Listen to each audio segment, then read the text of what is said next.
अच्छा, आप कह रहे थे ना दशावतार समझना है। पहला पहला अवतार मालूम है किसी को क्या है? पहला मत्स्य अवतार अवतार। मत्स्य अवतार मत्स्य अवतार। मत्स्य हाँ अवतार। हाँ, पहला अवतार है मत्स्य अवतार। हम्म। तो वास्तव में जो अवतार है ये क्या है? यहाँ पे शूटिंग पीरियड की बात है। अब बाहर की दुनिया में तो अवतार है, यहाँ पे ब्रॉड ड्रामा में क्या है? शूटिंग पीरियड में ऊपर चढ़ने की स्थिति है बौद्धिक स्तर की। तो वहां पे बाहर की दुनिया में चार्ल्स डार्विन ने एक किताब लिखी थी ओरिजिन ऑफ स्पीशीज। उसमें मानव के विकास का कि कैसे कैसे बंदर से मनुष्य बना क्रमिक विकास हुआ है। तो विष्णु के दशावतार गाए हुए हैं और ये है चार्ल्स डार्विन। इन दोनों में समानता दिखती है। और जो विष्णु है वो पवित्र प्रवृत्ति का एग्जाम्पल है पुरुष और प्रकृति की। क्योंकि जो शिव 10 अवतार हैं शिव के वो शक्ति के रूप में गाए हैं। तो सत्य जब बौद्धिक स्तर से मानसिक स्तर में अवतरित हो जाता है, माने कि प्रैक्टिकल फॉर्म में कोई चीज बुद्धि में है केवल, तो उस वो क्या है? निराकार है। अभी उसका आकार नहीं बना है। आकार कब होगा?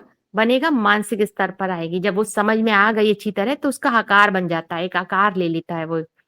तो वो प्रैक्टिकल फॉर्म में आ जाता है तो शक्ति का रूप धारण किया करता है, जिसे अवतार कहा गया है। अब ब्रॉड ड्रामा में कॉपी की है, असली बात तो बुद्धि के क्रमिक विकास की है, जिसे इवोल्यूशनरी प्रोसेस में दशावतार के रूप में कैसे सीढ़ियां चढ़ रहे हैं पुरुषार्थ की, ये दिखाया गया है। डार्विन थ्योरी, डार माने डाली, विन माने जीतना। एक एक धर्मों की डाली को जीतते जाते हैं। वहां पे धारणाएं हैं, यहाँ पर शूटिंग पीरियड में है धर्म, जो धारण किया। धार्यति इति धर्मः, जो बुद्धि में धारण किया जाता है उसको धर्म कहा जाता है। तो एक एक डाली को जीतते गए, एक एक चीज को धारण करते गए तो जीतते गए। पहला पहला है मत्स्य अवतार। तो उसमें दिखाया गया है मत्स्य अवतार में पानी में है। तो बाहर की दुनिया में भी कहते हैं जीवन पानी, शास्त्रों में है ना, जीवन पानी से आरंभ हुआ था। आज भी इसका गायन है, जल ही जीवन है। तो पहले पानी के अंदर रहने वाले पहले पहले प्राणी था है ग्रीव अवतार। दरियाई घोड़ा भी कहते हैं, जिसकी गर्दन घोड़े की तरह थी, वो रहते थे। फिर उनका धीरे धीरे विकास हुआ, क्रमिक विकास, तो वो मत्स्य अवतार मछली के रूप में पहला पहला जीव पानी से बाहर निकला। तो यहाँ कैसे इसको टैली करेंगे कि जब हम लोग को ज्ञान मिलता है, बेसिक ज्ञान पहले मिला तो जैसे लगा जीवन मिल गया। बाहर की दुनिया वाली दुनिया से, हद की बातों से जब ज्ञान मिला तो बड़ा अच्छा लगता था। दिन भर उसी में हम लोग मन करता था और कुछ सुने ही ना, यही बातें करें यही बातें करें। उन बातों में मन ही नहीं लगता था। बाहर की दुनिया के ज्ञान जल में ही रमण करना अच्छा लगता था। भले ज्ञान जल में ऊपर ऊपर तैर रहे थे तब तो, क्योंकि गहराई नहीं पकड़ी थी। वो स्टार्टिंग की स्टेज थी। देह भान के आधार पर ज्ञान उठाते हैं। तो जैसे कि बड़ी मछली छोटी को हप कर जाती है, जैसे जैसे ज्ञान में थोड़ा थोड़ा परिपक्व होते जाते हैं, तो जो नीचे की स्टेज थी ना, नीचे की इम्पोर्टेंस, नीचे की स्टेज ऑफ माइंड की इम्पोर्टेंस खत्म हो जाती है जैसे जैसे ऊपर बढ़ते गए। तो इस स्टेज में ज्ञान जल ही आधार रहता है। बहुत अच्छा लगता है सुनना सुनाना, ज्ञान जल में सरवाइव करना। ज्ञान इस स्टेज में निराकार है, अभी साकार नहीं बना है बुद्धि में। इससे आगे बढ़े तो कश्यप अवतार। कश्यप यानी कछुआ। कछुए की पीठ तो बहुत मजबूत होती है। महावाक्य में बोला है बाप दादा है बैकबोन। जब बाप दादा को आधार बना लेते हैं, माना कि साकार निराकार के मेल के आधार पर चिंतन मंथन करते हैं, तो सागर मंथन होता है। फिर उससे क्या होता है? साकार निराकार का मेल के आधार पर तो बुद्धि सूक्ष्म बनती है। साकार में निराकार को देखने का मादा डेवलप हो जाता है। वो समुद्र मंथन में सहयोगी बनता है। सागर क्या था? सागर को क्या दिखाते हैं? धरनी के साथ, माने कि सागर प्रवृत्ति मार्ग का है, एकदम निराकार नहीं है। इसीलिए सूर्य का मंथन नहीं गाया हुआ है, सागर का मंथन गाया हुआ है। तो कछुआ जो है वो मछली से थोड़ी ऊंची स्टेज हो गई, जहां पे जीवन पानी से जमीन की ओर चला गया। माना कि पहले कॉन्शियसनेस क्या था? सिर्फ ज्ञान जल में ही थी कॉन्शियस, सुनने सुनाने में रस मिल रहा था, मछली वाली स्टेज। अब क्या होता है, धीरे धीरे प्रकृति को समझते हैं तो अपरा प्रकृति को पहले आधार बनाते हैं। ज्ञान के आधार पे हद की धारणाओं को अपना लेते हैं तो आधार बना लेते हैं। जैसे कि बताया, हद की सब चीजें कर रहे थे, गहराई नहीं पकड़ी थी, तो वो उनको अपनाते हैं धारणाओं को, तो वो उसका आधार, वो आधार बन जाती है ऊपर चढ़ने का। कछुआ जो है उभयचर, मतलब पानी में भी सरवाइव करता है, धरनी में भी। और यहाँ पर बैकबोन शिव बाबा काम कर रहा है साकार निराकार के रूप में। वो रीढ़ की हड्डी है। जैसे रीढ़ की हड्डी होती है पीछे, लेकिन व्यक्ति सामने होता है। जो काम करते हुए दिखाई पड़ते हैं व्यक्ति, रीढ़ की हड्डी नहीं दिख रही है। ऐसे ही पुरुषार्थी स्टेज में रीढ़ की हड्डी में किसी को क्या मालूम कि मन बुद्धि में क्या चल रहा है। साकार निराकार को पकड़ रहे हैं कि क्या कर रहे हैं, मन बुद्धि तो दिखती नहीं है, तो वो पीछे से काम कर रहा है साकार निराकार का मेल, यानी निराकारी ज्ञान धीरे धीरे साकार बनता जाता है। और ऐसा लगता है जैसे जैसे आगे बढ़ते हैं कि हम तो निमित्त मात्र हैं, कराने वाला तो कोई और है। मुरली में इसीलिए बोला, बैकबोन बाप दादा है जो पूरे शरीर को साधे रहता है, अस्तित्व को। तो कौन सा शरीर को? मुकर्रर देहभान की बात है। मुकर्रर रथ तभी खड़ा होगा जब अपने मूल गुण को पहचानेगा, राजधानी तभी स्टेडियम हो जाएगी। अब उसको कह दिया कि अर्जुन भी, उसको अर्जुन भी कहते हैं, ज्ञान अर्जन करने को तत्पर है। ईश्वरीय पढ़ाई इसीलिए मनुष्य पढ़ते हैं, मनन चिंतनशील प्राणी होते हैं। तो जानवर और मनुष्य की स्टेज ऑफ माइंड में ये अंतर है। जानवर में तो श्रेष्ठ को जान लिया, लेकिन चिंतन मंथन, उस पे चिंतन मंथन भी करना है, तभी तो जानवरियत से मनुष्यता की ओर बढ़ेंगे। तो यहाँ पे प्रोसेस क्या चल रहा है? जानवरियत से मनुष्यता की ओर चलने का। मछली से शुरू हुआ था, तो जानवरियत से मनुष्यता की ओर, तो एक एक शक्ति डेवलप होती जाती है। अब कछुए की स्टेज में कौन सी? समेटने की शक्ति आ जाती है। इसीलिए एक एक शक्ति के रूप में शिव सत्य अवतरित होता है। तीसरा अवतार है 12 अवतार सुअर का, जंगली सुअर, माने कि जंगली जानवर है। और उसमें दिखाया है शास्त्रों में, नाक पर पृथ्वी को ऊंचा उठा लिया। नाक क्या काम करती है? सूंगा सांगी बहुत करती है। सुअर तो जानवर दिखाया है, उसमें बुद्धि तो नहीं होती ज्यादा, लेकिन कछुए से थोड़ा विकसित है। किस अर्थ में? वो मैमल है, माने कि बच्चे पैदा करता है। कछुआ अंडे पैदा करता है, ये मैमल। तो मैमल माने थोड़ी स्थिति ऊंची हुई तो बच्चे पैदा करने वाला है। जानवर बुद्धि है, सूंगा सांगी बहुत करते हैं दूसरों की। वो कौन सी स्टेज हो गई नाक से सूंगा सांगी वाली? वो है अर्जुन। यहाँ पे हर चीज को पॉजिटिव फॉर्म में लेना है। अब वो सूंगा सांगी वो वाली नहीं, ये कामी इस्लामी वाली। यहाँ पे बेहद की नाक हो गई उर्दमुखी मन के द्वारा अपने बीज के अंदर, अपनी मन बुद्धि रूपी आत्मा के अंदर की सूंगा सांगी करे, तब तो अर्जुन कहेंगे। दूसरों की सूंगा सांगी करे तो कुत्ते की एग्जाम्पल दिया गया, कुत्ता करता है। लेकिन यहाँ तो हम लोग पुरुषार्थ में ऊंचे चढ़ रहे हैं, तो अपने अंदर की सूंगा सांगी। नाक का डायरेक्ट कनेक्शन है भ्रकुटी तख्त पर, जहां पर आत्मा निवास करती है। तो सीधे जाकर नाक किससे मिलती है? भ्रकुटी से। सूंगा सांगी क्या करता है? मन करता है, बुद्धि नहीं करती है। माने स्व आत्मा अर्थात मन बुद्धि के अंदर की सूंगा सांगी करने के कारण जो अपने अंदर हर चीज देखने की आदत बनती है, तो कीचड़ क्या है? देह भान वाली कीचड़, जो अपरा प्रकृति की कीचड़ का कोई प्रभाव नहीं पड़ता, तो परख शक्ति डेवलप हो जाती है। सुअर कीचड़ में लौटता है, मस्त रहता है कीचड़ में लौट के। तो यहाँ पे वही स्टेज है कि बाहर कैसी भी स्थिति परिस्थिति, कैसा भी देह भान ओढ़ के कार्य हो रहा है, उसका प्रभाव नहीं पड़ता। एक महावाक्य में इसीलिए बोला है, मनुष्य सृष्टि का जो बाप, जिसे आदम कहा जाता है, अर्जुन, उसको बाप सिखाते हैं कि बाप की याद में रहो। याद में मन बुद्धि लगी रहेगी तो इंद्रियां अपना रस नहीं ले सकेंगी।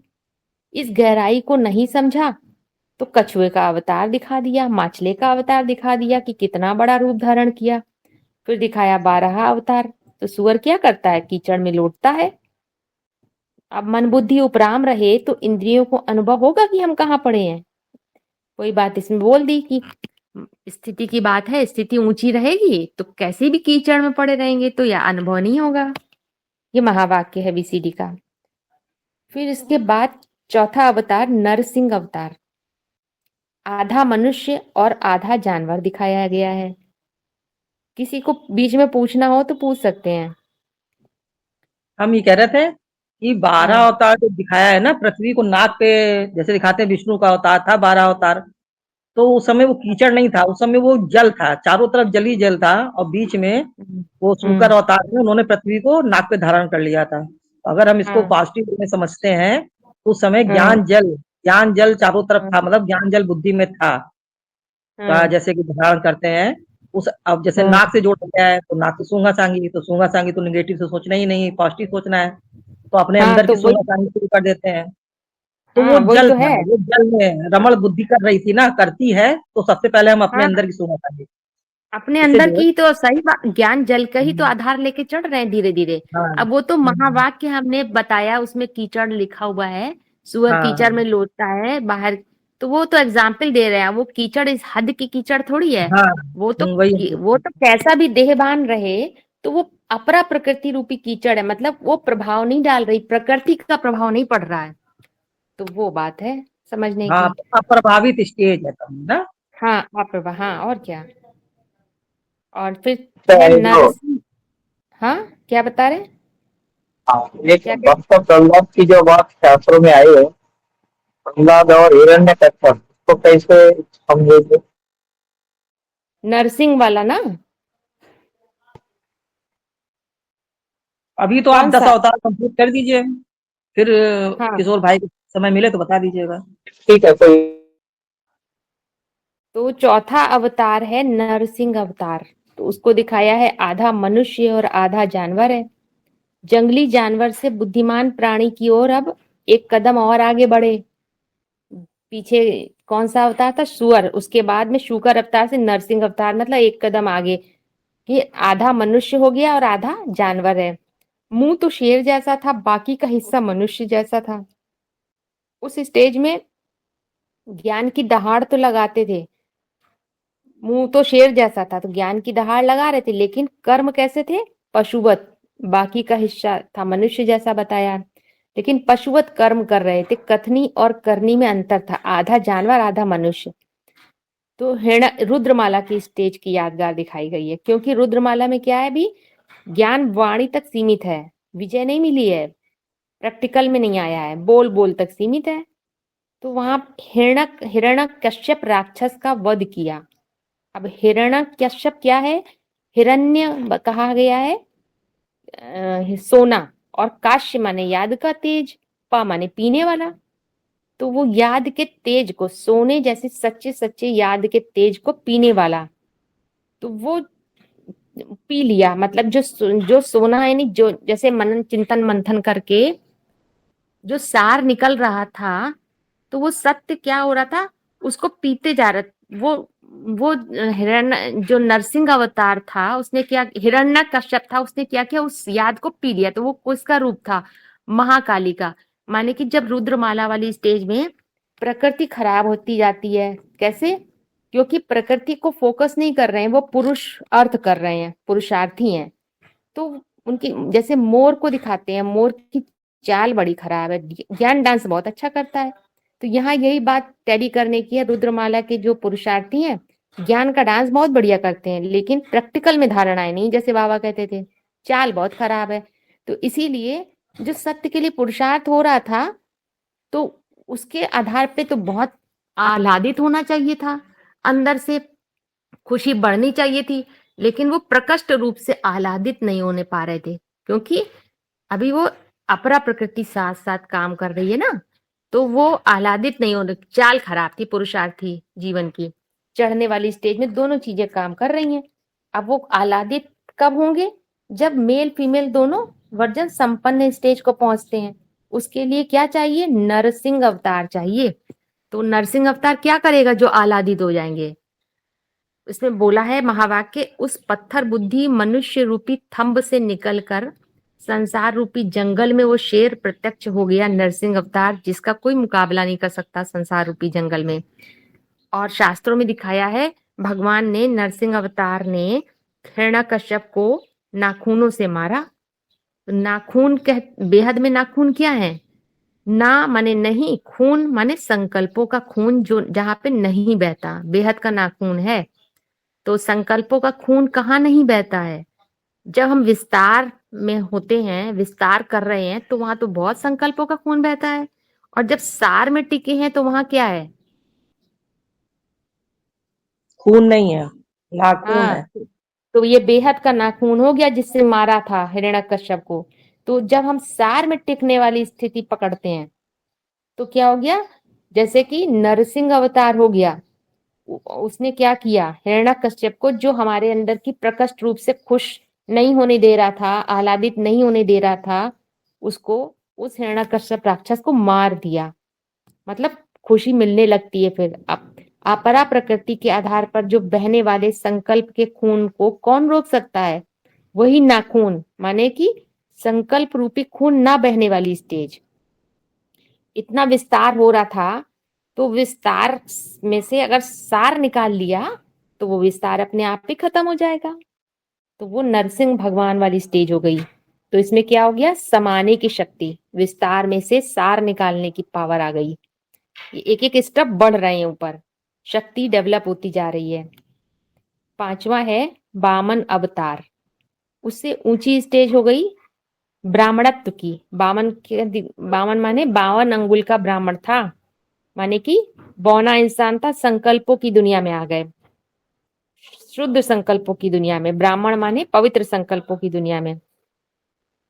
तो महावाक्य में बोला है, छोटा बनकर के बड़े आदमी के ऊपर जीत पा ली। बड़ा आदमी किसको दिखाया है? जैसे राजा बलि था, बहुत बड़ा था। जितने भी राक्षस संप्रदाय हैं, देव, वहां पे राक्षसों की संख्या ज्यादा है ना, उन सब राक्षस संप्रदाय का स्वामी राजा बलि कितना बड़ा था, उसके सामने कितना छोटा रूप धर के आए, विकराल रूप धारण करके। विराट रूप धारण करके गए क्या? नहीं, साधारण रूप धारण करके गए। राजा बलि के सामने विराट रूप नहीं धारण किया था, छोटे रूप में गए। जैसे हनुमान जी का दिखाया है, बड़ी राक्षसी थी, उसके मुंह में छोटे से रूप धर के घुस गए, अंदर चले गए थे। तो ऐसे ही ये सिंबॉलिक, प्रतीकात्मक है। तो वामन अवतार माने 52 अंगुल का इतना छोटा रूप धर कर आता है जिसको कोई नहीं पूछता है समाज में, ना कोई मान मर्तबा, न सरकार में, न लौकिक सरकार में, न घर परिवार में। माना मान मर्तबे का हनन करने वाली स्थिति थी, स्टेज बन गई। मान मर्तबे की कोई परवाह नहीं। तुलसीदास ने आज से 300-400 साल पहले लिख दिया, तुलसी गरीब निवाज की कोई ना पूछे बात। तो वो बौना बन के, माने जीरो बन गए। जो जीरो बनेगा वही हीरो बनता है। यहाँ पे जीरो बना दिया मान मर्तबे के हिसाब से। फिर उससे ऊंची स्टेज राम मर्यादा पुरुषोत्तम। तो उस स्टेज में मन बुद्धि के सत्य में रमण करने की है। मन बुद्धि रूपी आत्मा का अपना अपना लेवल है, एक एक लेवल क्रॉस करते हैं, जब टॉप लेवल पर पहुंचते हैं, वो है पुरुषोत्तम स्थिति की बात है। पुरुषोत्तम स्थिति माने कि जो स्व को देखने वाली है, उसके लिए पर खत्म हो गया।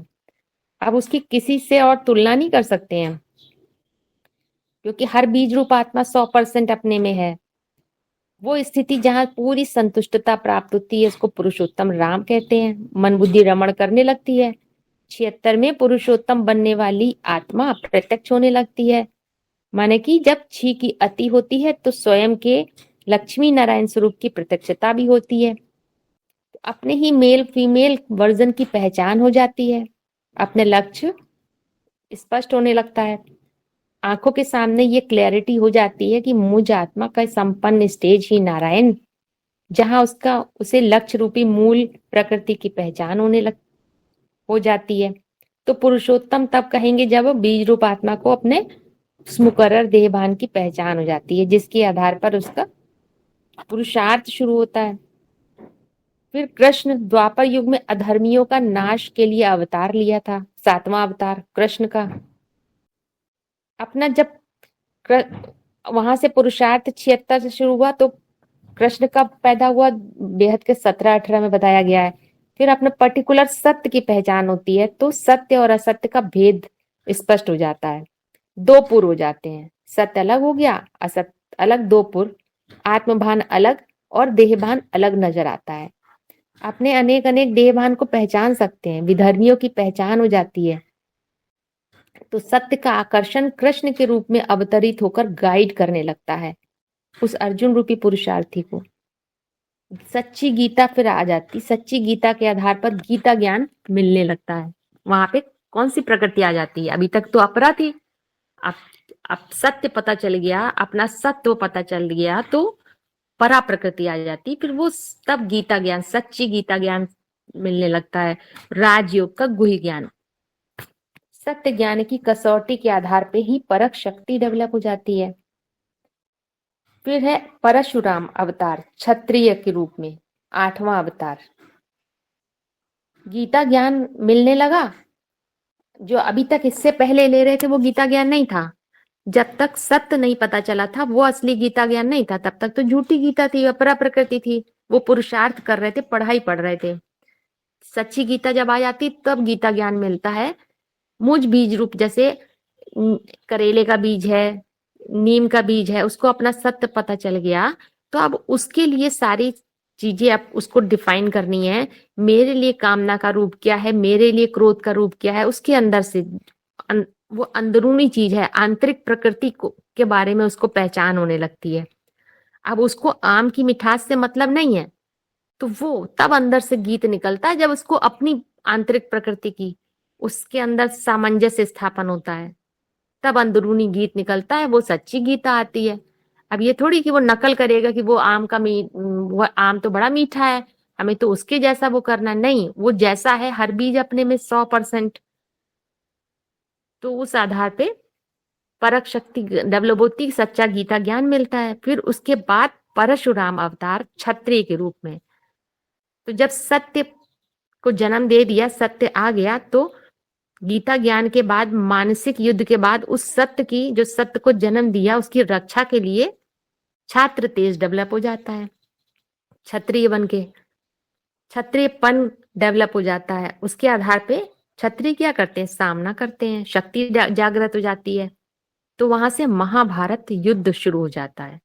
विरोधियों को परास्त करने, अपना सत्य पता चल गया तो असत्य की भी पहचान होती है, तो जो असत्य है उससे युद्ध करने की शक्ति मिल जाती है। 9वां है बुद्ध, अहिंसक मार्ग। जब बुद्धत्व फिर जागृत होता है तो मन उसमें फिर मर्ज हो जाता है, तब देहभान कार्य नहीं करता है, देहभान की हिंसा खत्म हो जाती है। क्योंकि महाभारत युद्ध में विजयी बने तो बुद्धत्व जागृत हो गया, फिर समाने की शक्ति जागृत हो जाती है कि मन जो है परम बुद्धि में मर्ज हो जाता है।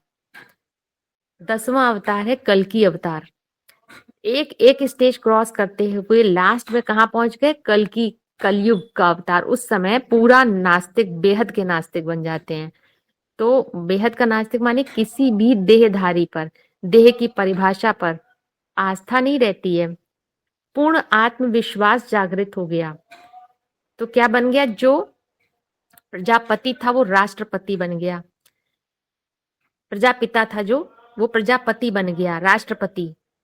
100% निश्चय बुद्धि, सार रूप जो प्योरिटी थी, जिस सार को जन्म दिया बेहद के 17 में, उसकी रक्षा करने वाले पति।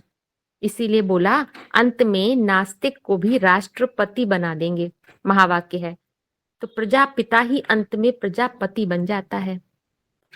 आध्यात्मिकता में नास्तिकता आना माने स्वयं पर पूर्ण आत्मविश्वास जागृत हो जाना, सहन शक्ति जागृत हो जाती है, तो विस्तार को जैसे सार में समाने की क्षमता डेवलप हो जाती है। तो ये सबसे मुख्य गुण है देवी देवताओं का। महावाक्य में एक बोला है 10 इंद्रियां कहो, 10 अवतार, सबसे उसमें पावरफुल आंखें हैं, मतलब दृष्टिकोण डेवलप हो गया ना, वहां से ये सारे एक एक करके अवतार हो जाते हैं, सारे 10 अवतार।